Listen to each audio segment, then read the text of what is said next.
بسم اللہ الرحمن الرحیم الحمد للہ رب العالمین والصلاة والسلام علی نبینا محمد وعلی آلہ واصحابہ اجمعین ومن تبعهم بإحسان إلى يوم الدین اما بعد.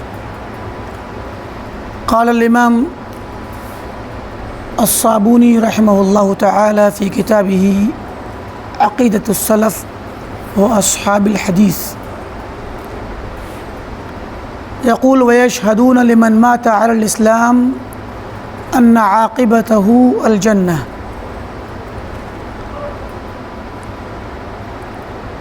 ہمارا درس چل رہا ہے امام ابو عثمان الصابونی رحمۃ اللہ علیہ کی مشہور کتاب عقیدۃ السلف و اصحاب الحدیث. اس کتاب کے ٹائٹل کا مطلب ہے کہ اس کتاب میں سلف کا عقیدہ ہے اور اصحاب حدیث کا عقیدہ ہے. یہاں سلف اور اصحاب حدیث الگ الگ نہیں ہیں، بلکہ جو سلف ہیں ان کے ہی متبعین اور انہی کے طریقے پہ چلنے والے لوگ اصحاب حدیث ہیں. اصحاب حدیث کا مطلب ہے حدیث والے، جن کو ہم دوسرے لفظوں میں اہل الحدیث کہتے ہیں. تو تاریخ میں یہ لفظ اہل الحدیث یا اصحاب حدیث ان لوگوں کے لیے بولا گیا ہے جو صحابہ اور تابعین اور ان کے طریقے پر چلنے والے لوگ تھے، جن کو سب سے بڑا نام اہل سنت والجماعت کا دیا گیا ہے. وہی نام زمانہ بدلتے بدلتے علاقوں میں حالات کے اعتبار سے الگ الگ القاب کے اعتبار سے بدلتا گیا. امام ابو عثمان صابونی رحمۃ اللہ علیہ 450 ہجری میں ان کا انتقال ہوا ہے، 449 میں انتقال ہے. 373 میں پیدا ہوئے ہجری میں اور 449 میں ان کا انتقال ہے. تو 450 ہجری کا مطلب ہوتا ہے 5ویں صدی ہجری. تو 5ویں صدی ہجری کے یہ امام ہیں. تو ان کے زمانے میں اصحاب حدیث کا لفظ یہ سلف صالحین اور اہل سنت والجماعت کے متبعین کے لیے بولا جاتا تھا. انہوں نے اس کتاب کے اندر صحابہ سے لے کر کے اپنے زمانے تک کے جو بھی ان کے طریقے پہ چلنے والے لوگ تھے، ائمہ، علماء، مجتہدین اور ان کے بعد کے ان کے متبعین، سب کا عقیدہ پیش کیا ہے. تو یہ جگہ جگہ الفاظ بدل کے کہتے ہیں. کہیں کہتے ہیں یشہد اہل السنہ، کبھی کہتے ہیں یعتقد اصحاب الحدیث. تو اس طریقے سے الفاظ استعمال کرتے ہیں یہ بتانے کے لیے کہ اصحاب حدیث اور اہل الحدیث حقیقت میں اہل سنت والجماعت ہی ہیں. آگے بتاتے ہیں، پیچھے جو ہمارا درس گزرا تھا اس میں ایک بات یہ آئی تھی کہ بندوں کے انجام، اہل الحدیث کا عقیدہ ہے یشہد اصحاب الحدیث ان عواقب العباد مبہمۃ. اصحاب حدیث اور سلف صالحین کا عقیدہ ہے کہ بندوں کے انجام غیر واضح ہیں. کون بندہ کس انجام کو پہنچے گا مرنے کے بعد کسی کو نہیں پتہ. لا یدری احد بما یختم لہ، کوئی نہیں جانتا کہ کس کا خاتمہ کس چیز پر ہوگا، ایمان پہ مرے گا یا کفر پہ مرے گا. تو یہ والی بات شروع ہوئی تھی اور ہم نے بڑی تفصیل سے اس پر گفتگو کی تھی.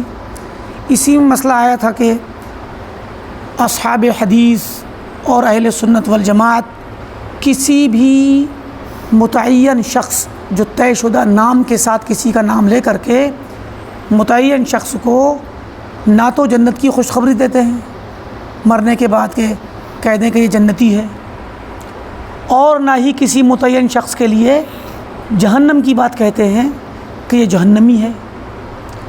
بلکہ جو شخص دنیا میں مومن تھا، اسلام پر تھا، ایمان کے کام کرتا تھا، نیک اعمال کرتا تھا، اور ظاہری طور پہ ہماری نظروں میں اور ہمارے علم کے مطابق وہ شخص اگر اسلام ہی پر مرا ہے تو اس کے لیے اچھے انجام کی امید رکھتے ہیں. اور اللہ سے دعا بھی کرتے ہیں کہ اس کو اللہ تعالیٰ جنت نصیب کرے۔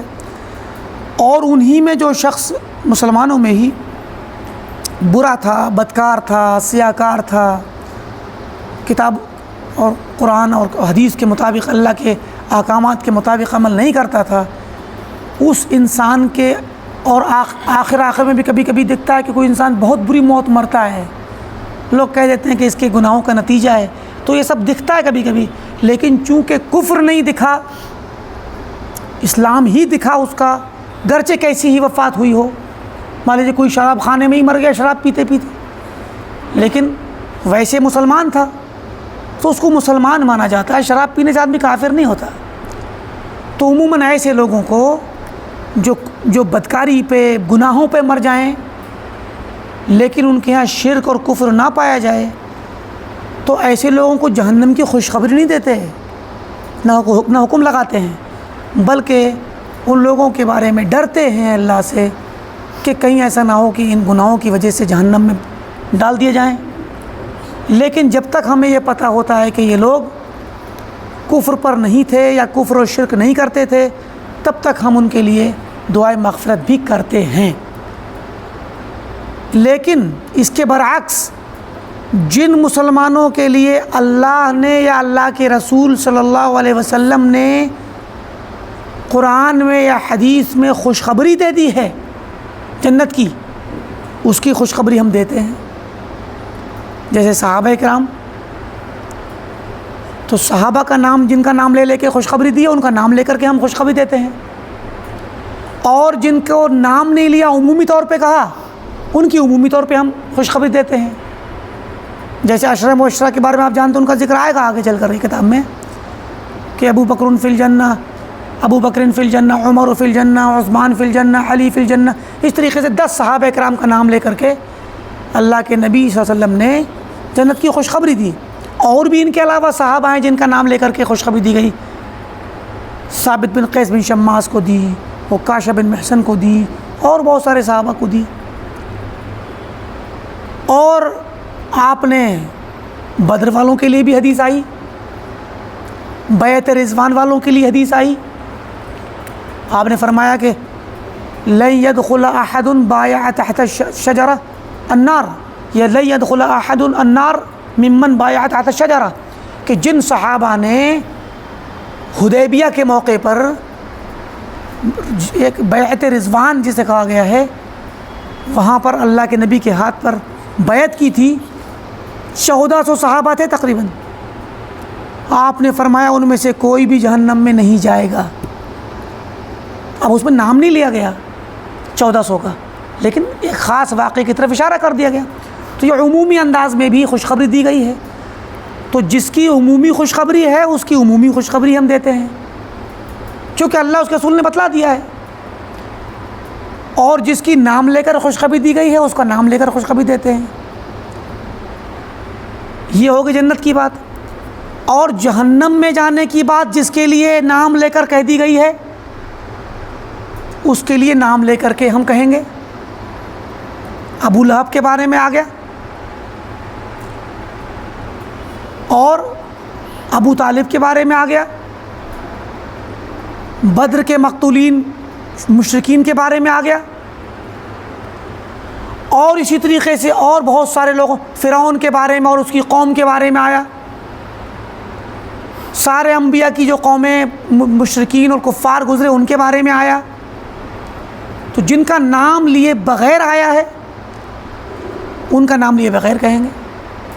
ایسے ہی جو شخص شرک کرے گا اس کا ٹھکانہ جہنم ہوگا، یہ نصوص آپ جانتے ہیں۔ جو کفر کرے گا، کفر پہ مرے گا، وہ جہنم میں جائے گا۔ مراد ہے کہ اس طرح کی جو نصوص قرآن و حدیث کی باتیں آئی ہوئی ہیں جن میں نام نہیں لیا گیا ہے، تو ایسا کرنے والوں کو ہم بغیر نام کے ویسے ہی کہیں گے جیسے کتاب و سنت میں کہا گیا ہے۔ تو یہ ہے اصحاب حدیث اور اہل سنت والجماعت کا عقیدہ۔ اس کے بعد، اور ہم نے بہت تفصیل سے گفتگو کر دی تھی، اس میں ہم ڈیٹیل میں نہیں جائیں گے، اس کے بعد بتلاتے ہیں آج کے درس میں وَيَشْهَدُونَ لِمَنْ مَاتَ عَلَى الْإِسْلَامِ، اہل الحدیث اس بات کی بھی شہادت دیتے ہیں کہ جو شخص اسلام پر مرے گا، چاہے وہ پہلے سے مسلمان رہا ہو بچپن سے ماں باپ کے طریقے سے خاندانی، یا نیا اسلام لے آیا ہو اور اسلام پر مرے، تو جو بھی بندہ اسلام پر مرے گا تو اس کے حق میں گواہی دیتے ہیں ان عاقبتہ الجنہ، کہ اس کا انجام، آخری انجام جنت ہے۔ پیچھے انکار کیا کہ کسی مسلمان کے لیے ہم گواہی نہیں دیتے کہ وہ جنت میں جائے گا، تو یہ بات نام لے کر کے ہے۔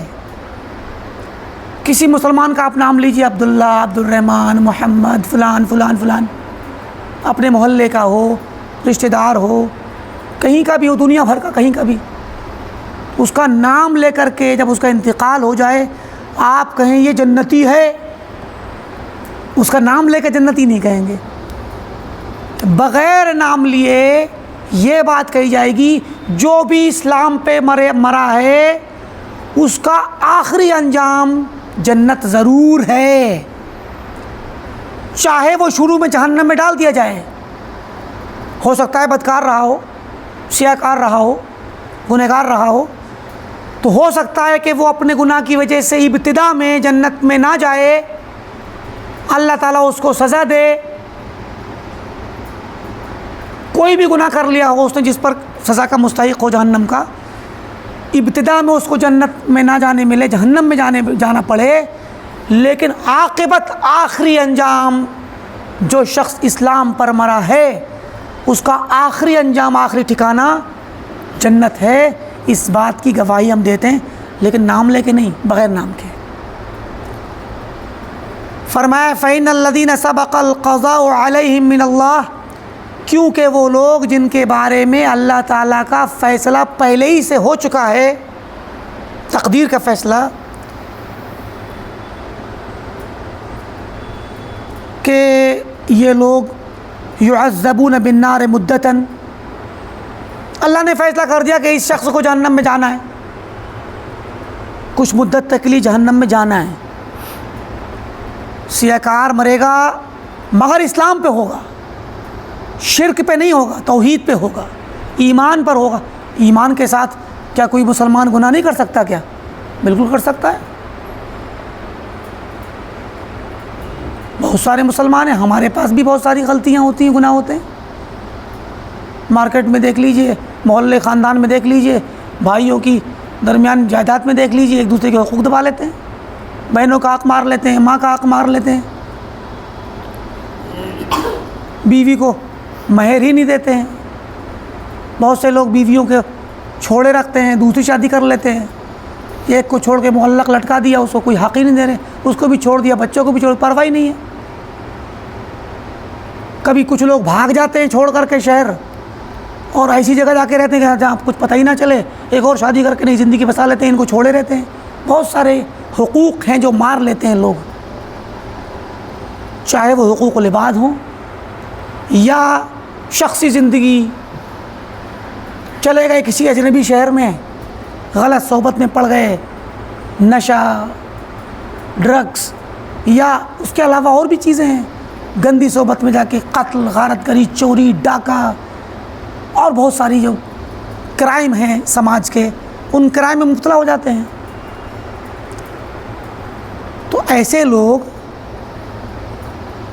اگر وہ اپنی انہی عادتوں پر، انہی اعمال سیئہ پر، اپنے برے اعمال پہ مر جائیں، اور اللہ نے ان کے حق میں یہ فیصلہ کر رکھا ہو کہ ان لوگوں کو ان اعمال کے پر مرنے پر میں جہنم کی سزا دوں گا۔ یہاں پر ایک بات آ رہی ہے، آپ نے سنا ہوگا، پڑھا بھی ہوگا کہ کبیرہ گناہوں کا مرتکب شخص، کبائر کرنے والا شخص، بڑے بڑے گناہوں میں ملوث مسلمان، اس کے بارے میں اگر وہ بغیر توبہ کے مرے، گناہ کرتا رہے بغیر توبہ کے مر جائے، شرک نہیں ہے، کفر نہیں ہے، نماز ہی پڑھتا ہے مگر گناہ بھی کرتا ہے، روزے بھی رکھتا ہے گناہ بھی کرتا ہے، حج بھی کر لیا پھر بھی گناہ نہیں چھوڑتا، تو ایسا شخص جو کبیرہ گناہ کرتا ہے، کبیرہ گناہ کرنے والا شخص اگر بغیر توبہ کے مر جائے تو آپ نے سنا ہوگا کہ اہل سنت کا عقیدہ ہے، اہل الحدیث کا، کہ وہ قیامت کے دن اللہ تعالیٰ کی مشیت اور اس کی ارادے کے تحت ہوگا، وہ چاہے تو اسے بخش دے اور چاہے سزا دے دے۔ یہ بات سنی ہوگی آپ نے۔ اب اللہ تعالیٰ نے فرما دیا ہے کہ ان اللہ لا یغفر ان یشرک بہ ویغفر ما دون ذلک لمن یشاء، کہ اللہ تعالیٰ اگر اس کے ساتھ شرک کیا جائے تو شرک کو معاف نہیں کرے گا۔ کب؟ جب بغیر توبہ کے مرے بندہ، توبہ نہیں کی، شرک کرتے کرتے شرک پر ہی مر گیا تو کبھی معافی نہیں ہے اس کی، کبھی بھی معافی نہیں ہے۔ لیکن شرک نہیں تھا، شرک سے چھوٹے گناہ تھے، کبیرہ گناہ شرک سے چھوٹے ہوتے ہیں، عام کبیرہ گناہ، ان پہ اگر مر گیا تو ان میں سے جس کو چاہے گا، لمن یشاء، سب کو نہیں۔ کچھ لوگ سمجھتے ہیں کہ شرک کے علاوہ کوئی گناہ کر لے تو سب کو معاف کر دے گا اللہ تعالیٰ، نہیں۔ شرک سے چھوٹے گناہ کرنے والے، کبیرہ گناہ کرنے والے جو لوگ ہوں گے، ان میں سے جن کو چاہے گا، سب کو نہیں، جن کو چاہے گا اپنی رحمت سے بخش دے گا۔ تو جن کو نہیں بخشے گا یہ وہی لوگ ہیں جن کے بارے میں اللہ نے پہلے سے فیصلہ کر رکھا ہے تقدیر میں کہ ان کو نہیں بخشوں گا میں۔ سمجھ آ رہی ہے بات کہ نہیں آ رہی ہے؟ اچھا، یہاں پر ایک بات اور بتلا دیں، ضمناً آ گئی ہے کہ بعض لوگ یہ سمجھتے ہیں کہ شرک تو معافی نہیں ہے، کبھی شرک تو کبھی معاف نہیں ہے۔ یہ بات مختصر میں تو ٹھیک ہے، ارے بھائی یہ شرک مسلمان کے حق میں معاف نہیں ہے۔ اگر مسلمان شرک کرے اور شرک پر ہی مر جائے بغیر توبہ کے تو معاف نہیں، بالکل صحیح ہے۔ لیکن اگر توبہ کر لے مسلمان تو معاف ہو جائے گا۔ اور وہ مشرک جو مسلمان ہی نہیں تھا، سرے سے غیر مسلم تھا، کافر تھا بچپن اور خاندان سے، تو وہ بھی اپنے شرک سے اور کفر سے توبہ کر لے، اس کا ہی معاف ہو جائے گا۔ تو بعض لوگ تعجب کرتے ہیں کبھی کبھی کہ شرک بھی معاف ہو سکتا ہے، مسلمانوں کے حق میں تعجب کرتے ہیں۔ بالکل ہو سکتا ہے کہ اگر مسلمان کوئی ایسا نادان مسلمان ہے جو شرک کرتا ہے، پھر آپ نے اسے بتایا مگر وہ آپ سے حجت بازی میں آپ کی بات نہیں مانتا، سوچتا ہے کہ اس کی بات مان لوں گا تو میری عزت گر جائے گی، کل کو لوگ مجھ پہ ہنسیں گے، میری بات گرے گی، بہت سی باتیں بنیں گی، آپ کی بات نہیں مانتا، آپ کی بات سن کے سمجھ گیا ہے کہ میں جو کر رہا ہوں وہ شرک ہے، مگر اکیلے میں اللہ سے توبہ کر لیتا ہے، تنہائی میں معافی مانگ لیتا ہے اللہ تعالیٰ سے، آپ کو نہیں پتہ، تنہائی مانگتا ہے۔ تو اللہ تعالیٰ سے جو انسان تنہائی میں توبہ کرے گا، اللہ تعالیٰ تو اس کی توبہ قبول کرے گا نا، سچی توبہ کرے گا تو اللہ تعالیٰ قبول کر لے گا۔ تو مسلمان اگر شرک کرتا ہے اور وہ توبہ کر لے، توبہ ہمیں بتائے ضروری نہیں ہے، آپ کو بتائے ضروری نہیں ہے، اللہ کو کافی ہے۔ توبہ ہمارا حق تھوڑے ہے کہ ہم اس سے لے لیں، توبہ تو اللہ کا حق ہے۔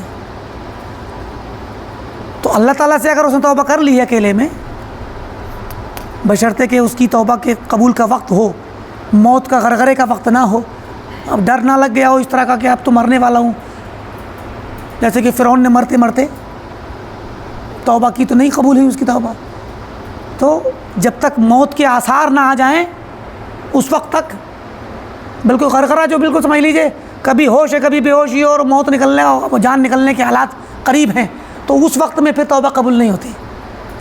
مگر جب تک صحیح ہے وہ انسان ہوش میں اور ابھی موت کے ظاہری آثار بلکہ جان کھنچنے کے یا آخری حالات اس کے قریب، سکرات الموت یا اس طرح کی جو آخری صورتحال ہوتی ہے غرغرے کی، حتیٰ یغرغر کے الفاظ ہیں حدیث میں، تو جب روح کھنچنے کا وقت آ رہا ہوتا تو انسان غرغرے کی حالت میں ہوتا ہے، کسی کا ہونٹ ہل رہے ہوتے ہیں، کسی کو کچھ بڑبڑاہٹ کی بھی باتیں آ رہی ہوتی ہیں، کبھی ہوش کبھی بے ہوشی، اور اسی میں کچھ وقت کے بعد وہ مر جاتا ہے۔ تو جب اس کے ہوش نہیں ہوتے اس وقت میں آپ توبہ کرائیں اس سے، اور وہ توبہ آپ کے کہنے سے سب کچھ سن رہا ہے، کہہ دے لیکن سمجھ نہیں رہا ہے، تو وہ خیر اللہ تعالیٰ ہی طے کرے گا کہ وہ کس وقت کیا کہہ رہا ہے اور کس وقت اس کا کہنا قبول ہے کہ نہیں ہے. یہ ہم طے نہیں کر سکتے، نہ آپ کر سکتے، یہ اللہ تعالیٰ طے کرے گا. اللہ کو پتہ ہے کہ وہ کس شخص کی توبہ کون سے لمحے تک قبول کرے گا. ٹھیک، تو مراد یہ ہے کہ مسلمان بھی اگر توبہ کرے سچی توبہ تو توبہ تو حدیث میں آتا کہ التوبہ تجب ما کان قبلہا، اور بعض روایتوں میں کہ التائب من الذنب کمن لا ذنب لہ، کہ توبہ اگر کر لے بندہ تو سچی توبہ سے اللہ تعالیٰ سارے گناہ معاف کر دیتا ہے، بلکہ اس کے گناہوں کو نیکیوں میں تبدیل کر دیتا ہے. اگر اس کا جذبہ نیک ہو، صالح ہو، اور وہ نیکی کے لیے مکمل طور پہ اللہ تعالیٰ کے ساتھ سچائی کے ساتھ وعدہ کر کے آئے تو اللہ اس کے تمام گناہوں کو جو رجسٹر میں لکھے ہوئے تھے نیکیوں میں تبدیل کر دے گا. تو یہ اللہ تعالیٰ کا فضل ہے، اس کی رحمت ہے. چلیے، تو فرمایا کہ اللہ تعالیٰ نے جن لوگوں کے حق میں یہ فیصلہ کر رکھا ہے پہلے سے تقدیر میں کہ یہ لوگ جو گناہوں پہ مریں گے، تو گناہوں پہ مرنے والے جو شرک کے علاوہ گناہ ہیں، کفر کے علاوہ، اور ان سے چھوٹے گناہ جو ہیں، ان گناہوں پہ مرنے والوں کے حق میں اللہ تعالیٰ نے پہلے سے لکھ رکھا ہے کہ ان کو میں بخشوں گا، ان کو نہیں بخشوں گا. تقدیر کے تو سارے مسائل لکھے ہوئے ہیں نا، آج ہی کہ نہیں، قیامت کے دن فیصلے والے بھی سب لکھے ہیں. تو جن کے بارے میں اللہ نے لکھ دیا ہے کہ یعذبون بالنار مدتاً، کہ ان کو نہیں بخشا جائے گا، جہنم میں عذاب دے جائے گا کچھ مدت تک. لذنوبہم التی اکتسبوها، ان کے ان گناہوں کی وجہ سے جو انہوں نے کمائے تھے. ولم یتوبوا منها، اور اس سے توبہ نہیں کی تھی. کبیرہ گناہ کرنے والا شخص اللہ کی مشیت کے تحت کب ہوگا؟ جب بغیر توبہ کے مرے، توبہ نہیں کی تھی. تو توبہ نہ کرنے والے جب کھڑے ہوں گے میدان میں تو ان میں سے کچھ کے لیے اللہ نے پہلے سے فیصلہ کر رکھا ہے کہ ان کو نہیں بخشوں گا، اور بقیہ کو کے لیے فیصلہ کر رکھا ہے بخش دوں گا. تو جن کے لیے فیصلہ پہلے سے کر رکھا ہے اور اللہ کی مشیت ان کے حق میں نہیں ہے بخشنے کے لیے، معاف کرنے کے لیے اللہ کی مشیت ارادہ نہیں ہے، ان کو اللہ تعالیٰ جہنم میں ڈالے گا ایک مدت تک، اور پھر وہ جہنم سے نکالے جائیں گے اپنے گناہوں کے برابر عذاب سہ کر کے، یا کسی کی سفارش سے. نبی صلی اللہ علیہ وسلم کی سفارش ہوگی، بار بار سفارش کریں گے آپ. پھر کیا نام ہے، مومنین کی سفارش ہوگی، ملائکہ کی سفارش ہوگی، فرشتوں کی. بہت سارے گھریلو گھر کے چھوٹے چھوٹے بچے نابالغ انتقال کر جاتے ہیں، ان کی، حافظ قرآن کی، اور بہت سارے لوگ عام مومنین کی، اپنے اعزاء اقارب کے حق میں، عام مسلمانوں کے حق میں وہ سفارش کریں گے. تو جن کے بھی حق میں اللہ تعالیٰ قبول کر لے گا، کرتا جائے گا، سب کے جب پورے مطالعے پورے ہو جائیں گے، فرشتے بھی سفارش کریں گے، اللہ تعالیٰ ان کی وجہ سے بھی بہت سے لوگوں کو جہنم سے نکالے گا. یہ وہ سفارشیں ہوں گی جن سفارشوں سے لوگ جہنم سے نکالے جائیں گے. موحدین، توحید والے، یہی لوگ جن کی بات چل رہی ہے، جو عذاب سہ رہے ہوں گے. پھر سب کی سفارش کے بعد اللہ تعالیٰ فرمائے گا کہ سب نے سفارش کر لی، نبیوں نے کر لی، فرشتوں نے کر لی، مومنوں نے کر لی، اب صرف بچا ہے تو رب العالمین ارحم الراحمین بچا ہے سفارش کے لیے. تو وہاں وہ سفارش نہیں ہوگی، بلکہ اللہ تعالیٰ کی ایک مزید رحمت کا ایک مظاہرہ ہوگا، فضل ہوگا کہ ان جہنمیوں کو وہ جہنم میں اپنے دونوں ہاتھوں سے پکڑ کے نکالے گا. تو جب ان کے بعد بھی کچھ بچے رہیں گے، ایسا نہیں کہ سب نکل آئیں گے، یہ تو سفارشی ہیں، وقت سے پہلے ہی ان کی سزا معاف ہو رہی ہے، کچھ کی سفارش سے، کچھ کی اللہ تعالیٰ کی رحمت اور مغفرت سے اور اس کے فضل سے. تو یہ بھی نکل کے آخری انجام میں جنت میں جائیں گے، اور جو آخر تک بچے رہیں گے کچھ ایسے بھی ہوں گے جو اپنی سزا کا ایک ایک لمحہ، ایک ایک جرم کا حساب مکمل جہنم میں سہنے کے بعد پھر جہنم سے نکلیں گے، کیونکہ ان کے دل میں کہیں نہ کہیں ایمان کا نور ہوگا، توحید ہوگی، جو ان کی بخشش کا سبب بنے گی. یہ جہنم سے نکلیں گے فَإِنَّهُمْ يَرِدُونَ أَخِيرًا إِلَى الْجَنَّةِ، تو یہ لوگ آخر میں، آخری انجام میں جنت میں وارد ہوں گے، جنت میں پہنچیں گے. انہی کی بات چل رہی ہے، شروع جو ہوئی ہے. پھر فرماتے کہ وَلَا يَبْقَى أَحَدٌ فِي النَّارِ مِنَ الْمُسْلِمِينَ. پھر ایک ان سب کے نکلنے کے بعد ایک وقت ایسا آئے گا کہ جہنم کے اندر مسلمانوں میں سے کوئی بھی شخص نہیں بچے گا، کوئی بھی نہیں بچے گا. تو اب یہ جہنم سے نکالنا حقیقت میں اللہ کا ایک فضل ہے، اللہ کی رحمت ہے. فضلا من اللہ و منہ، یہ اللہ کا خاص فضل اور امتنان ہے، اس کا احسان ہے. یعنی دوسرے لفظوں میں اگر یہ کہا جائے کہ جن کو بھی جہنم سے نکالا جائے گا آخر تک، وہ بھی حقیقت میں پورا عذاب نہیں ملا ان کو. جس طرح سے انہوں نے گناہ کیے تھے،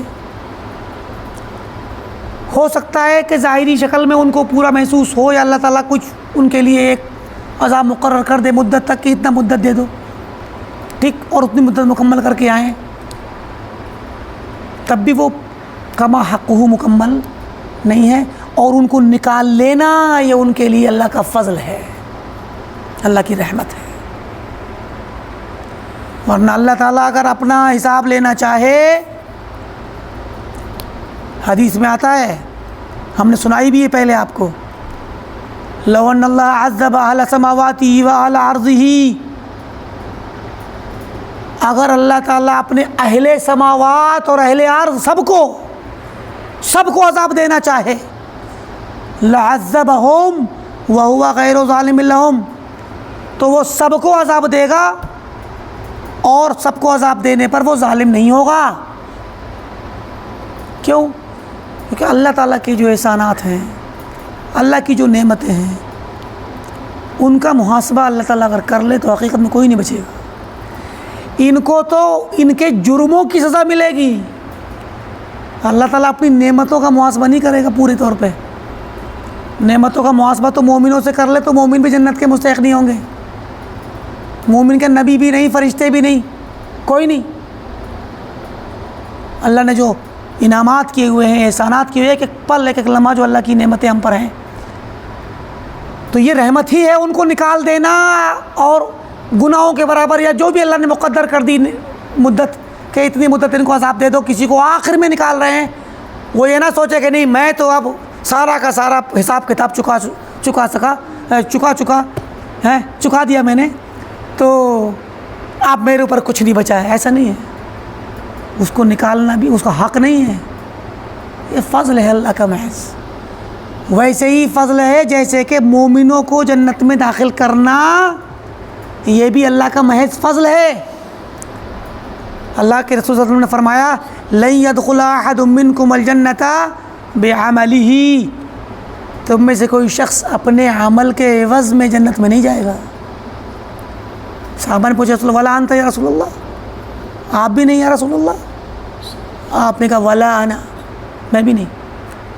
الا ان یتغمدنی اللہ برحمت منہ وفضل،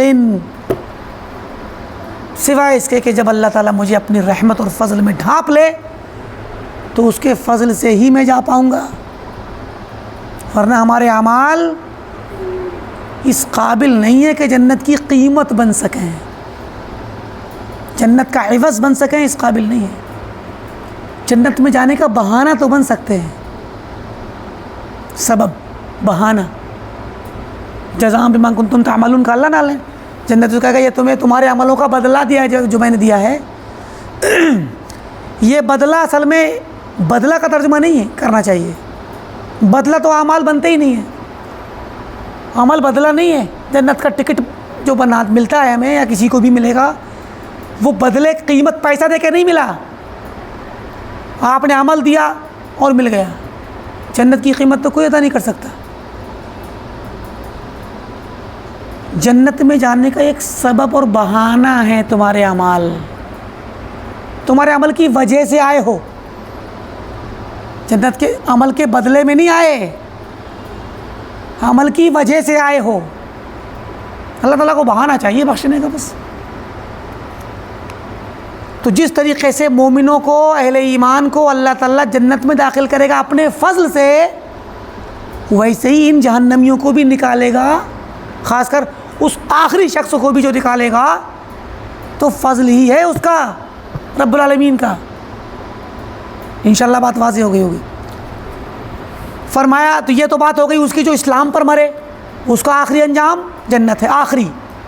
کسی کا پہلا ہی جنت ہو جائے گا، چاہے وہ گنہگار ہی کیوں نہ ہو، دوسرے گناہوں میں، لیکن اگر کوئی گناہوں پہ مرا ہے تو اس کا آخری انجام جنت ضرور ہے اگر اسلام پر تھا۔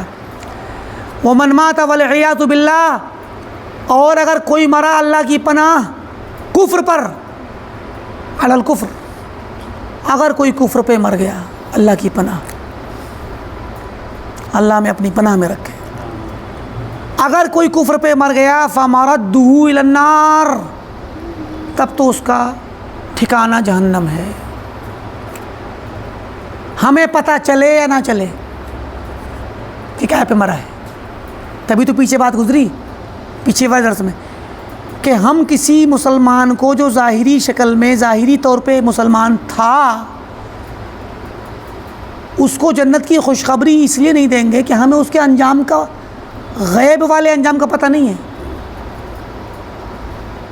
لیکن ظاہری طور پہ پتہ تھا مسلمان ہے تو ظاہری طور پہ دعا کریں گے، امید رکھیں گے، لیکن حقیقت کا پتہ نہیں ہے۔ کیا پتہ وہ کسی مرنے سے پہلے شیطان بہکاتا ہے، آخری فتنہ، فتنۃ الممات، موت کا فتنہ۔ اللہ کے نبی نے موت کے فتنے سے پناہ طلب کی ہے، ومن فتنۃ المحیا ومن فتنۃ الممات، موت کے وقت کا فتنہ جو شیطان بہکاتا ہے، پتہ نہیں انسان بہک جائے، شیطان کی بات مان لے اور کفر میں چلا جائے۔ خاص کر وہ انسان جو کفار کے درمیان بیٹھتا تھا، کفار کی سپورٹ کرتا تھا، کفار کے لیے دلیلیں فراہم کرتا تھا، اسلام کے خلاف بولتا تھا، مسلمانوں کو ذلیل کرتا تھا، نقص نکالتا تھا، مذاقیں اڑاتا تھا مسلمانوں کی، اسلام کی، کس لیے؟ شہرت کے لیے، پیسے کے لیے، دولت کے لیے اور دنیاوی کسی لالچ کے لیے۔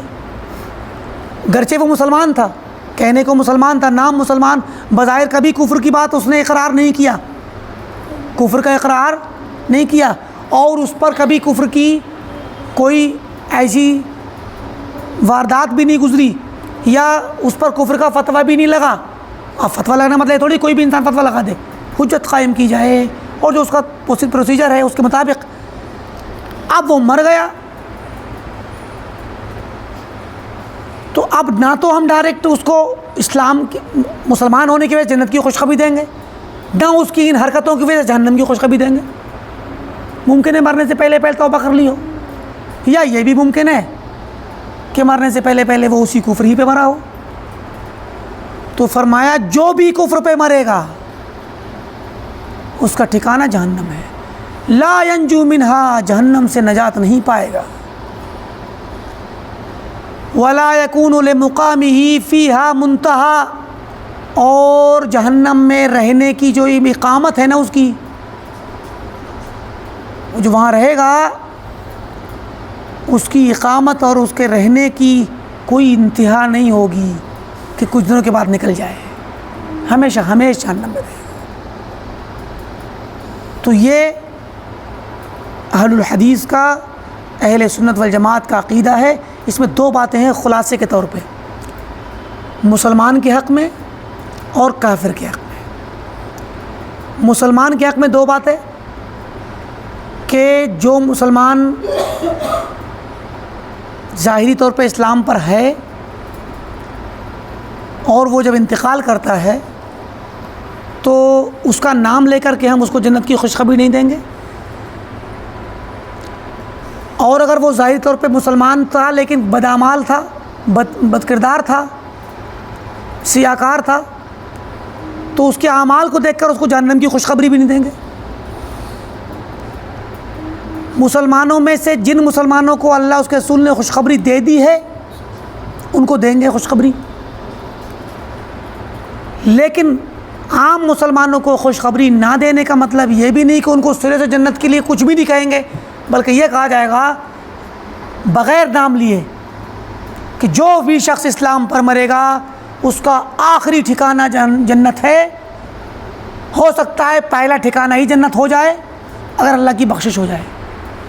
لیکن بعض مسلمانوں کو ان کے گناہوں کی وجہ سے اللہ تعالیٰ جہنم کی سزا ضرور دے گا، بعض کو۔ کبھی یہ مت کہنا کہ مرتکب کبیرہ یا کبیرہ گناہ کرنے والا اللہ کی مشیت کے تحت ہے تو چاہے تو بخش دے، چاہے تو سزا دے، تو اللہ چاہے تو سب کو بخش دے۔ نہیں، سب کو نہیں بخشے گا، کیونکہ حدیث میں آ چکا ہے کہ کچھ لوگ جہنم میں جائیں گے، پھر ان کو جہنم سے نکالا جائے گا، جس کا مطلب کیا ہوا؟ سب کو نہیں بخشے گا۔ اور کافروں کے متعلق یہ بات ہے کہ جو انسان کفر پہ مرے بغیر نام لیے، پکی بات ہے کہ وہ جہنم میں جائے گا، کبھی نہیں نکلے گا۔ جو انسان کفر پہ تھا زندگی میں، کافر اصلی ہو یا اسلام سے نکل کے کفر میں چلا گیا ہو، تو پھر اس شخص کے بارے میں مرتے وقت اگر ہمیں مان لیجیے کوئی انسان مر رہا ہے، مرتے مرتے وہ کفریہ کلمہ پڑھتے پڑھتے مر جائے، تب تو ہم یہ کہیں گے کہ وہ کفر پہ مرا۔ اس کی موت ہوتے ہوتے مان لیجیے اچانک اس کو کوئی سزا ہو گئی، پھانسی کی سزا ہو رہی ہے کسی کرائم کی وجہ سے، اور پھانسی کی سزا ہوتے ہوتے وہ اس ٹائم کفریہ کلمہ شرکیہ کلمہ پڑھ رہا ہے، تو اس طرح کی شکل ہو سکتی ہے، تو وہاں ہم یہ کہہ دیں گے کہ وہ کفر پہ مرا ہے، باقی انجام اللہ جانے۔ لیکن پھر بھی ہم اس کو کفر کی وجہ سے، کفر پہ ظاہری شکل میں دیکھتے ہوئے ہم اس کو جہنم کی خوشخبری نہیں دیں گے۔ کیوں؟ کیونکہ کبھی کبھی انسان ظاہری طور پر بھی کوئی بات بول رہا ہوتا ہے اور پیچھے کوئی اور وجہ ہو رہی ہوتی ہے، شاید بلیک میل ہو رہا تھا، مجبور کیا گیا تھا کہ مرتے مرتے تمہیں یہ بولنا ہے ورنہ تمہارے خاندان کو تباہ کر دیا جائے گا، مثلاً کچھ بھی ہو سکتا ہے نا۔ تو اسی لیے ہمارا علم اس کو جہنم کی خوشخبری دینے کے لیے کافی نہیں ہے، علم حقیقی اللہ کے پاس ہے۔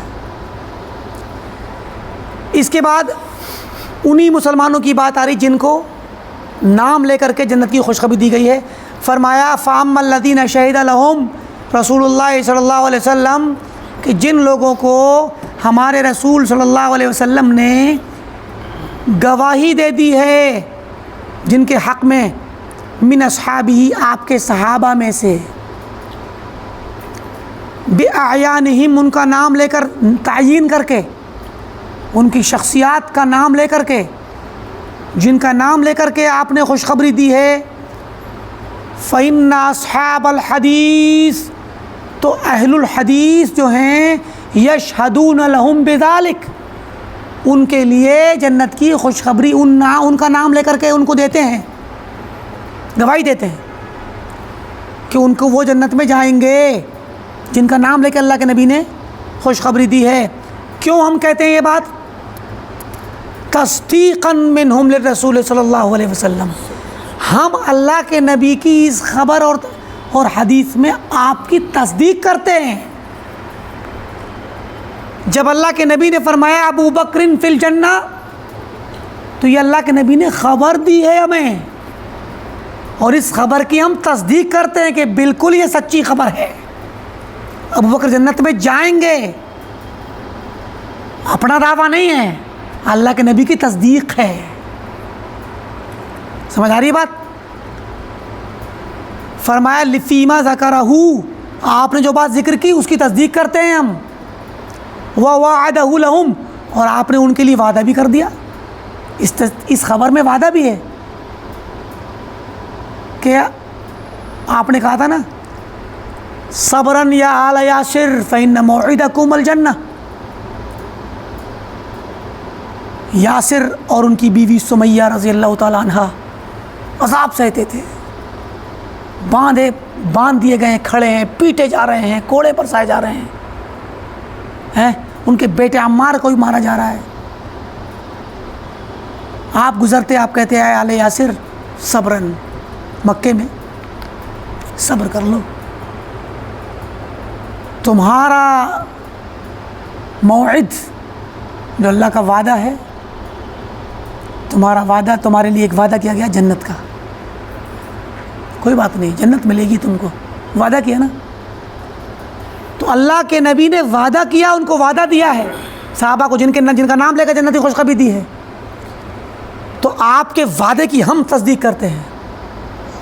اور آپ دیکھیں یہاں پہ ایک نیا میننگ نکل کے آیا آج۔ ہمارا آپ کو پتہ تھا کہ اب تک کی معلومات میں اور پہلے کی معلومات میں کہ ہم انہی مسلمانوں کے حق میں جنت کی بات کہیں گے جن کے حق میں نص آیا ہے، حدیث آئی ہے یا قرآن میں آیا ہے، لیکن یہ بات جو ہم کہتے ہیں اس کے پیچھے اور بھی باریکی ہے معنی کی، اس میں اللہ کے نبی کی تصدیق ہے،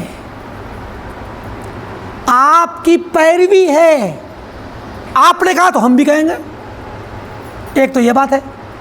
دوسری، ہم آپ کی تصدیق کرتے ہیں کہ جی ہاں آپ نے سچ کہا ہے کہ ابوبکر جنت میں جائیں گے، آپ کے وعدے کی سچائی کی آپ خبر دیتے ہیں کہ آپ کا وعدہ سچا ہے۔ تو یہ معانی کا ہمارے ذہنوں میں استحضار رہنا چاہیے۔ فرمایا، اب دیکھیے یہاں پر کتنی پتہ کی بات آ رہی ہے، فَإِنَّهُ صلی اللہ علیہ وسلم، کہ آپ صلی اللہ علیہ وسلم نے لم یشہد لہم بہا، آپ نے ان کے لیے، ان صحابہ کے لیے جنت کی شہادت اور گواہی نہیں دی، الا بعد ان عرف ذلک، مگر بعد اس کے کہ آپ نے اس بات کو جانا، آپ کو بتایا گیا، آپ کو علم دیا گیا، اللہ نے آپ کو علم دیا، جب آپ کے پاس معلومات آئی تو آپ نے گواہی دی، تو گویا گواہی آپ نے خود سے نہیں دی ہے، علم آیا ہے آپ کے پاس۔ واللہ تعالی اطلع رسولہ صلی اللہ علیہ وسلم علی ما شاء من غیبہ، اللہ تعالیٰ نے مستقبل کے غیب میں سے جتنا چاہا اپنے رسول کو مطلع کر دیا۔ یہ مستقبل کا غیب ہے، جنت میں جانے کا مستقبل میں ہوگا، تو مستقبل کے غیب میں سے یا کوئی بھی غیب ہو، ماضی کا غیب بھی اللہ نے بتایا ہے آپ کو، مستقبل کا بھی غیب بتلایا ہے، تو جو غیوب اللہ کے نبی صلی اللہ علیہ وسلم کو اللہ تعالیٰ نے پرانی قوموں کے متعلق بتلائے ماضی کے، یا مستقبل کے لیے بتلائے، یا آپ کے زمانے میں صحابہ کے درمیان ہو رہے واقعات کے بارے میں بتلائے، وہ غیوب اللہ تعالیٰ اپنے نبی کو جتنا چاہتا ہے بتلاتا ہے، اور یہ بتلا دینے سے علم غیب کا عقیدہ ثابت نہیں ہوتا۔ ہم جو بات کہتے ہیں کہ اللہ تعالیٰ کے علاوہ کوئی علم غیب نہیں رکھتا، وہ ذاتی طور پہ غیب جاننے کی بات ہے، ذاتی طور پہ اللہ کے سوا کوئی نہیں رکھتا۔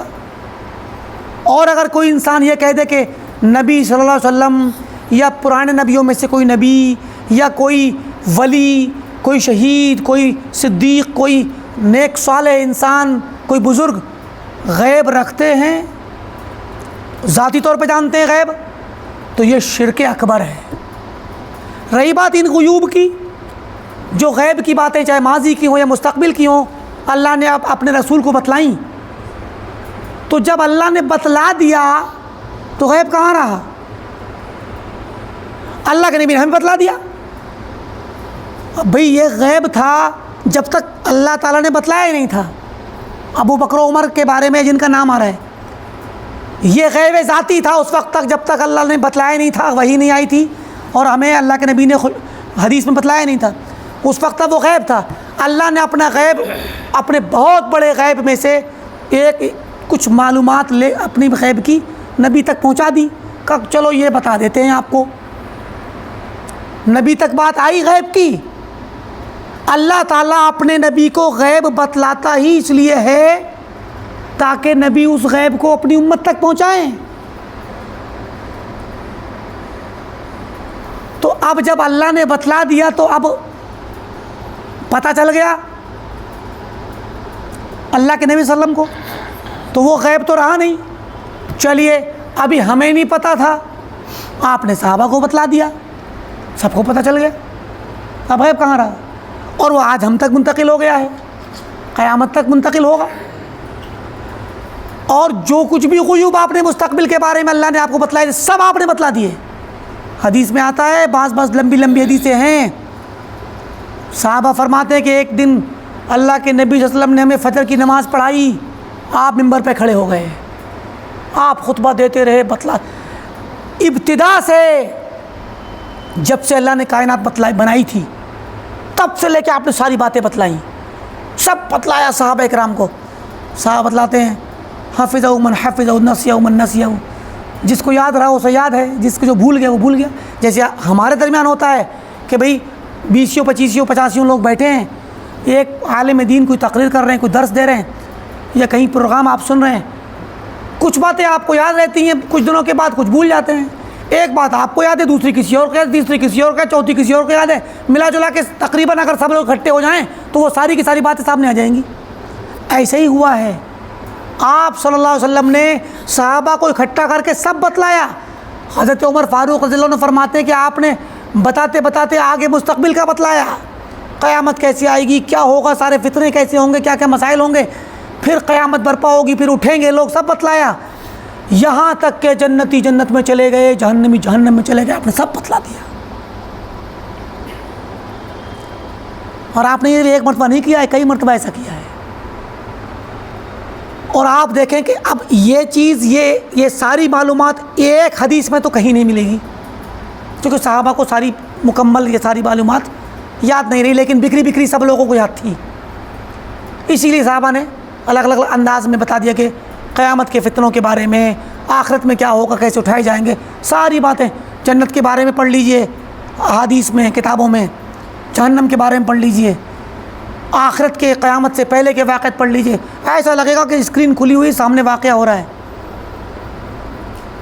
اتنی تفصیلات آخرت کے بارے میں کسی نبی نے نہیں بتلائیں۔ شرح عقیدہ طحاویہ میں امام ابن ابی العز رحمۃ اللہ علیہ نے نقل کیا ہے کہ اسلامی تاریخ میں پیدا ہونے والے بڑے بڑے فلاسفر، جن کو متفلسف کہا جاتا ہے، اسلامک فلاسفرز جو تھے، انہوں نے یہ دعویٰ کر دیا کہ آخرت کے بارے میں سوائے آخری نبی کے کسی نے نہیں بتلایا، کسی نبی نے بتلایا ہی نہیں ہے۔ یہ فلاسفر کون ہے؟ مختصر میں بتا دیں تھوڑا سا چلتے چلتے۔ ابن سینا، ابو نصر فارابی، ابن رشد، ابن عربی اور اس طرح کے دوسرے جو فلاسفر جو فلسفی بھی تھے اور صوفی بھی تھے، ان فلاسفرس نے یہ دعویٰ کر دیا کہ آخرت پر ایمان صرف شریعت محمدیہ ہی میں ہے، دوسری کتابوں میں ہے ہی نہیں، دوسرے نبیوں کے ہاں۔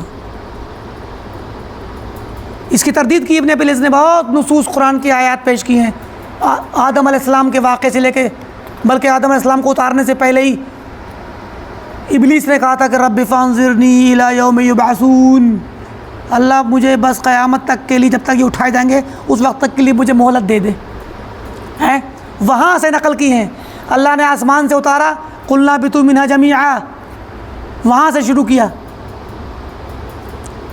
اور بتایا کہ آدم علیہ السلام کو اتارتے وقت بھی بتایا گیا تھا کہ تم کو اسی زمین سے ہی وہیں رہو گے، وہیں مرو گے، وہیں سے اٹھائے جاؤ گے۔ نوح علیہ السلام نے بھی کہا تھا تو واللہ انبتکم من الارض نباتا ثم یعیدکم فیہا ویخرجکم اخراجا، کہ اللہ تعالیٰ نے تمہیں زمین سے اگایا ہے، زمین ہی سے پیدا کیا، مٹی سے، اسی میں تمہیں دوبارہ لے کے جائے گا اور اسی سے پھر نکالے گا۔ ابراہیم علیہ السلام نے دعا کی رب اغفر لی ولوالدی، ہے، اور بہت سی دعائیں، موسیٰ علیہ السلام کا واقعہ اور دوسرے انبیاء کے سارے نبیوں کی جو ہے انہوں نے آیات پیش کی ہیں، پھر ہمارے نبی کی پیش کی ہیں۔ تو مراد یہ کہ بعض فلسفیوں نے اس بات کا دعویٰ کر دیا کہ آخرت پر ایمان صرف اس شریعت محمدیہ میں ہے اور پہلے تھا ہی نہیں۔ کیوں دعویٰ کیا؟ کیونکہ جس کثرت سے ہمارے دین میں، قرآن میں اور حدیث نبوی میں جس کثرت سے آخرت کے متعلق نصوص ہیں، اس کثرت سے کسی نبی کے یہاں نہیں پائے گئے ہیں، یہ تو حقیقت ہے۔ حدیث میں آتا بلکہ ایک اور حدیث ہے، دجال سے سارے نبیوں نے ڈرایا، آپ نے فرمایا کہ کوئی بھی نبی ایسا نہیں گزرا جس نے دجال سے نہ ڈرایا ہو۔ تو مراد ہے کہ یہ بات ایسی کہی جا رہی ہے کہ انہوں نے جو دعویٰ کیا ابن رشد نے اور ابن سینا اور ابن الفارابی وغیرہ نے، وہ غلط ہے۔ وہ ایک الگ ٹاپک ہے، بہرحال ان کا یہ دعویٰ اور اس کے پیچھے ان کا کیا مقصد ہے وہ الگ انشاءاللہ کسی اور موقع پہ کبھی کسی کتاب میں آ گیا تو بیان کریں گے، یا الگ مستقل محاضرہ رکھیں گے اس پہ انشاءاللہ کہ ان کا کیا موقف ہے ابن رشد کا اور ابن سینا کا، کیا کہتے ہیں وہ اس مسئلے میں، آخرت کے بارے میں ان کا کیا اسٹینڈ ہے ان کا، تو بتائیں گے انشاءاللہ۔ تو مراد یہ ہے کہ اللہ کے نبی صلی اللہ علیہ وسلم نے آخرت کی خبر ہمیں بڑی تفصیل سے دی ہے، تو یہ سب غیب ہی تو تھا جو اللہ نے اللہ کے نبی کو بتلایا تھا، آپ نے سب بتا دیا امت کو، تو کہاں بچا غیب؟ اس لیے بعض ہمارے یہاں کے ہمارے بر صغیر کے بعض وہ مسلمان بھائی جو اس طرح کا عقیدہ رکھتے ہیں یا اس شبہ کا شکار ہیں کہ اللہ کے نبی کو غیب کا علم تھا، وہ اصل میں انہی واقعات سے انہی چیزوں سے کہتے ہیں۔ بلا شبہ اگر اتنا کہنا تب تو غیب تھا آپ کے پاس، مگر وہ آپ کی خصوصیت نہیں رہا۔ اگر بریلوی حضرات کا یہ کہنا ہے کہ اللہ کے نبی غیب جانتے تھے اور مراد یہ ہے کہ یہ والی بات کہ ابو بکر جنت میں جائیں گے یہ غیب کی بات ہے اور اللہ کے نبی کو پتہ تھی، تو بلا شبہ یہ بات صحیح ہے، مگر یہ بات یہیں تک رہ نہیں نہ گئی، یہ غیب اللہ کے وسلم کے ساتھ خاص نہیں رہ گیا، آپ نے امت کو بتلا دیا، ہمیں پتہ چل گیا۔ اس لیے یہ وہ غیب نہیں ہے جو غیب اللہ کی خصوصیت ہے، اس غیب کے جاننے میں تو اب ہم بھی شریک ہیں، تو یہ شرک نہیں ہے، یہ تو علم شریعت ہے۔ شرک تو وہ والا غیب ہوگا جو محض اللہ کی خصوصیت ہے، جس کی اطلاع اللہ نے کسی کو نہیں دی، اس کے بارے میں اگر کوئی دعویٰ کرے کہ میں جانتا ہوں تو وہ مشرک، اور کوئی دعویٰ کرے کہ فلاں جانتا ہے، چاہے نبی کے بارے میں ہی دعویٰ کرے، تو دعویٰ کرنے والا مشرک۔ سمجھ آ گئی بات؟ چلیے تو اسی پہ اکتفا کر لیں، باقی تو صحابہ کا نام صحابہ کا نام پڑھ دیتے ہیں۔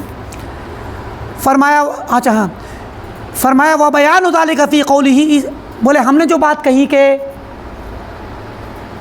اللہ تعالیٰ جسے چاہتا ہے اپنا غیب بتلا دیتا ہے، اس کا بیان اللہ کے کلام میں ہے۔ فرمایا اعوذ باللہ من الشیطان الرجیم، عالم الغیب، اللہ تعالیٰ عالم الغیب ہے، فلا یظہر علی غیبہ احدا، تو وہ اپنے غیب پر کسی کو بھی مطلع نہیں کرتا، الا من ارتضی من رسول، مگر جس رسول سے جس سے وہ راضی ہو، یعنی رسول، جن بندوں سے وہ راضی ہو جائے، یعنی رسولوں سے، رسول کو بتاتا ہے، کیونکہ رسول کی اور نبی کی خصوصیت ہی یہی ہے کہ عام بندوں سے الگ تبھی تو ہوتا ہے رسول۔ اگر رسول کو غیب کا علم نہ دیا جائے تو وہ عام بندوں سے الگ ممتاز متمیز کیسے ہوگا؟ کیسے پہچانیں گے لوگ کو کہ یہ جو ہے رسول ہے؟ یا تو رسول پیچھے کے غیب کی خبر دے گا یا آگے کی خبر دے گا، اور عام طور سے پبلک اور عوام پیچھے کے غیب کی خبر سن کر کے یقین کرتے ہیں، کیونکہ پیچھے کی باتیں کچھ نہ کچھ ان کے پاس ہوتی ہیں، تو چاہتے ہیں کہ اس سے پوچھو، اگر رسول اللہ کا رسول ہے تو اللہ تعالیٰ بتائے گا اس کو، اور یہی سب ہوا ہے اللہ کے وسلم کی زندگی میں، مکہ والوں نے طرح طرح سے امتحان لیا۔ تو رسول کو اگر غیب نہیں بتایا جائے گا تو اس رسول کو کوئی رسول کیسے جانے گا؟ پھر رسالت کا مطلب کیا ہوگا؟ رسول کو غیب بتانا رسالت کا تقاضا ہے، رسالت اپنے آپ میں غیب ہے، پوری رسالت، بلکہ یہ بھی جان لیجیے آپ، پوری رسالت، پوری شریعت، یہ وضو، یہ صلاۃ، یہ کلمہ، یہ ارکان اسلام، یہ ارکان ایمان، سب غیب ہے۔ یہ آپ وضو کرتے ہیں، یہ بھی غیب ہے۔ کیوں؟ اللہ کے نبی نے آپ کو ہمیں وضو سکھلایا صلی اللہ علیہ وسلم۔ اپنے گھر سے کوئی قانون بنایا ہے کیا آپ نے؟ یا اپنے خاندانی رسم و رواج کو ہم پر لاگو کیا ہے؟ شریعت کی عبادت ہے یہ، اللہ تعالیٰ کی عبادت کے لیے پاکی کرنے کا طریقہ ہے، پاکی حاصل کرنے کا، یہ بھی اللہ کی طرف سے آئی ہوئی وحی ہے۔ تو ہم اس بات کی تصدیق کرتے ہیں کہ ہمارے نبی صلی اللہ علیہ وسلم نے وضو کیا، یہ اللہ کی تعلیم تھی۔ تو اللہ تعالیٰ کا وہ علم تھا جو اللہ نے بچا کے رکھا تھا اپنے آخری نبی کے لیے، غیب ہے، یہ پوری شریعت A to Z غیب ہے، قرآن کریم سب پورا کا پورا غیب ہے، لیکن ہمارے پاس ہے۔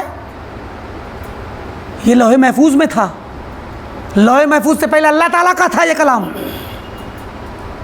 اللہ کو کیا کہنا تھا، اللہ ہمیں پتا تھا کیا؟ اللہ نے پہلے ارادہ کیا کہ مجھے یہ قرآن یہ کلام اپنے آخری نبی پہ اتارنا ہے۔ اللہ تعالیٰ نے قلم کو حکم دیا، لوح محفوظ میں لکھوا دیا، فلاں فلاں وقت میں آخری نبی آئے گا تب یہ قرآن نازل ہونا شروع ہوگا اور 23 سال کے اندر مکمل ہوگا۔ سب غیب ہے، یہ A to Z پوری شریعت غیب ہے، اور یہ غیب ہمیں ملا ہے آخری رسول سے جو غیب دان تھے، اس والے غیب کے، یہ جو قرآن ہے اس غیب کو جاننے والے تھے، اور آپ جتنا غیب جانتے تھے سب آپ نے ہمیں دے دیا۔ آپ کے پاس کوئی اضافی غیب نہیں بچا رہ گیا جو آپ لے کر کے دنیا سے چلے گئے ہوں اور آپ نے نہ بتلایا ہو۔ اور جو یہ دعویٰ کر دے کہ اللہ کے نبی صلی اللہ علیہ وسلم نے کچھ غیب دے دیا، بتا دیا، کچھ نہیں بتایا یا زیادہ تر نہیں بتایا، وہ سب سے بڑا بہتان تراش ہے، وہ الزام تراش شخص ہے، وہ اللہ کے نبی پہ الزام لگاتا ہے۔ اللہ کے نبی صلی اللہ علیہ وسلم نے سارا کا سارا غیب جو اللہ تعالیٰ نے اس آیت کی روشنی میں اپنے نبی کو دیا تھا شریعت کی شکل میں، پورا کا پورا A to Z آپ نے امت کو پہنچا دیا، اور صحابہ سے گواہی بھی لے لی، الا هل بلغت، تو آپ صحابہ نے کہا نعم نشہد انک بلغت وادیت ونصحت، تو آپ نے کہا اللہم فاشہد، اللہ اس پر گواہ رہنا قیامت کے دن کہ تیرا پیغام، تیرا دیا ہوا، تیری امانت یہ غیب کی امانت تھی جو غیب سے آئی تھی۔ تو اگر بریلویوں کا یہ عقیدہ ہے کہ غیب کا مطلب ہے یہ شریعت، اور اللہ کے نبی غیب جانتے ہیں یعنی شریعت جانتے ہیں، تو بالکل صحیح ہے، لیکن اس میں آپ اکیلے تنہا نہیں ہیں، کیونکہ آپ نے جو جانا وہ سب پہنچا دیا، ہم بھی جانتے ہیں، ہم تک آ گیا، اور وہ محفوظ بھی ہے، قیامت تک محفوظ رہے گا۔ اور اگر وہ یہ عقیدہ رکھتے ہیں کہ اس کے علاوہ بھی آپ جانتے تھے تو یہ بہتان ہے، جھوٹ ہے، یا مطلب اس کے علاوہ آپ کو دیا گیا تھا، یہ بھی جھوٹ، اور دیا نہیں گیا تھا لیکن لوح محفوظ میں سے آپ جانتے تھے خود سے، وہ بھی جھوٹ۔ ایسے ہی رافضی شیعوں کا عقیدہ ہے اپنے اماموں کے بارے میں، ائمہ آل بیت کے بارے میں، حضرت علی سے لے کر کے حضرت حسین، حضرت حسن اور ان کے بیٹے علی، پھر ان کے بیٹے زید، اور اس کے علاوہ جو بعد میں آ رہے ہیں جتنے 12 اماموں کے بارے میں عقیدہ ہے کہ یہ غیب دان ہے۔ کہتے ہیں کہ لوح محفوظ جو ہے ان کے علوم کے سمندروں میں سے یہ قطرہ ہے، لوح محفوظ، لوح محفوظ جو ان کے پاس علم ہے نا، لوح محفوظ تو کچھ بھی نہیں ہے اس کے سامنے، سب چیز کا علم ہے، نعوذ باللہ۔ تو مراد یہ کہ یہ سب بہتان ہے، یہ کفر ہے، یہ شرک ہے۔ تو فرماتے وقد بشر صلی اللہ علیہ وسلم عشرۃ من اصحابہ بالجنہ، اللہ کے نبی صلی اللہ علیہ وسلم نے 10 صحابہ کو جنت کی خوشخبری دی، تو 10 کو نہیں دی ہے، 10 کو ایک مجلس میں دی تھی، اس لیے وہ مشہور ہو گئی ہے بات، ورنہ اور کو بھی دی ہوئی ہے۔ وہ کون ہیں؟ ابو بکر وعمر وعثمان وعلی وطلحة والزبیر وعبد الرحمن ابن عوف وسعد، سعد بن وقاص وسعید بن زید وابو عبیدہ بن الجراح، یہ 10 لوگ ہیں۔ ان 10 لوگوں کو ایک مجلس میں کون کون؟ 4 تو خلفاء ہو گئے، اور طلحہ، زبیر، ابو بکر، عمر، عثمان، علی، طلحہ، زبیر، عبد الرحمن بن عوف، سعد بن وقاص، سعید بن زید اور ابو عبیدہ بن جراح. یہ 10 لوگ ایک ہی حدیث میں ان کا ذکر ایک ہی موقع پہ ساتھ ساتھ ان کو دے دی گئی تھی. ٹھیک، تو ان کو اللہ کے نبی صلی اللہ علیہ وسلم نے خوشخبری دی جنت کی. اور بھی بتلا رہے ہیں کچھ. وَكَذَلِكَ قَالَ لِثَابِتْ بن قیس بن شماس. ثابت بن قیس بن شماس یہ خطیب رسول صلی اللہ علیہ وسلم کے نام سے مشہور ہیں. خطیب رسول، اللہ کے نبی کے خطیب. اللہ کے وسلم نے ان کو خطیب کے طور پہ مقرر ہے، خطبہ دینے کے لیے بھیجتے تھے آپ کے، کبھی فلاں مسجد میں، کبھی جو آپ کے یہاں قباء کی اور دوسری مساجد تھیں، خطبے کے لیے اللہ کے وسلم نے ان کو بھیجتے تھے. خطیب مقرر کیا ہوا تھا، خطیب رسول صلی اللہ علیہ وسلم کا خطاب ہے ان کو. ثابت بن قیس بن شماس رضی اللہ تعالیٰ عنہ، ان کو بھی جنت کی خوشخبری دی گئی. فرمایا آپ نے کہا، حدیث کے الفاظ ہیں، انہوں نے بالمعنی روایت کیا ہے، انہو من اہل الجنہ. بخاری کی روایت ہے، نیچے دے رہے ہیں حاشیے میں. انس بن مالک رضی اللہ عنہ فرماتے ہیں، ان النبی صلی اللہ علیہ وسلم افتقد ثابت بن قیس. ایک مرتبہ کسی دن مجلس میں آپ نے ثابت بن قیس کے بارے میں پتہ کیا، ڈھونڈوایا کہاں ہے بھی ثابت، تو نہیں ملے. فقال رجل یا رسول اللہ انا اعلم لک علمہ. میں جاتا ہوں، دیکھتا ہوں، آپ کو پتہ بتاتا ہوں، لا کر کے ڈھونڈ کے آتا ہوں کہاں ہیں، ان کے بارے میں خبر لے کے آتا ہوں. فاتاہ، تو وہ ان کے گھر پہنچے ڈھونڈتے ڈھونڈتے. فوجدہ جالسا فی بیتہ منکسا راسہ. تو گھر پہنچے، وہ اپنا سر نیچے ہوئے، بڑے افسوس کی کسی صورتحال میں بیٹھے ہوئے تھے. ثابت بن قیس اپنے گھر میں بیٹھے تھے. فقال ما شانک، کیا ہوا بھائی، کیا مسئلہ ہے، آپ بڑے پریشان نظر آ رہے ہیں.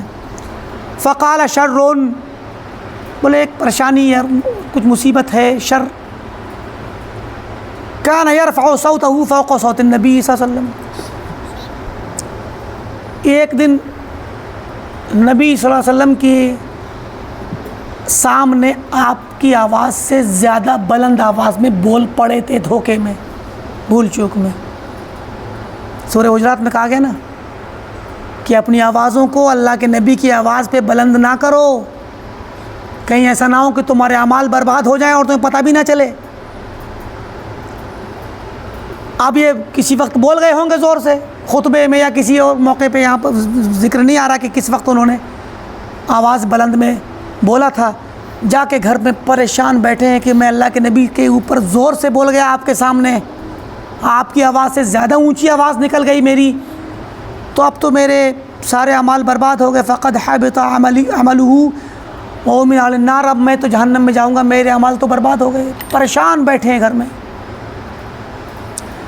فَأَتَى الرَّجُلُ فَأَخْبَرَهُ أَنَّهُ قَالَ كَذَا وَكَذَا.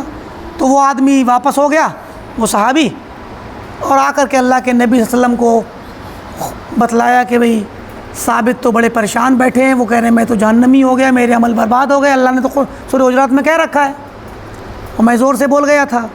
تو وہ دکھ میں بیٹھے ہیں، پریشان ہیں، غم میں بیٹھے ہیں. تو قال فرجع المرۃ الآخرہ، پھر آپ نے بھیجا، پھر واپس آئے. اس طرح سے ہوا. آخری بار میں جب آپ نے بھیجا تو خوشخبری دے کر کے بھیجا، بے بشارت عظیمہ، بڑی خوشخبری.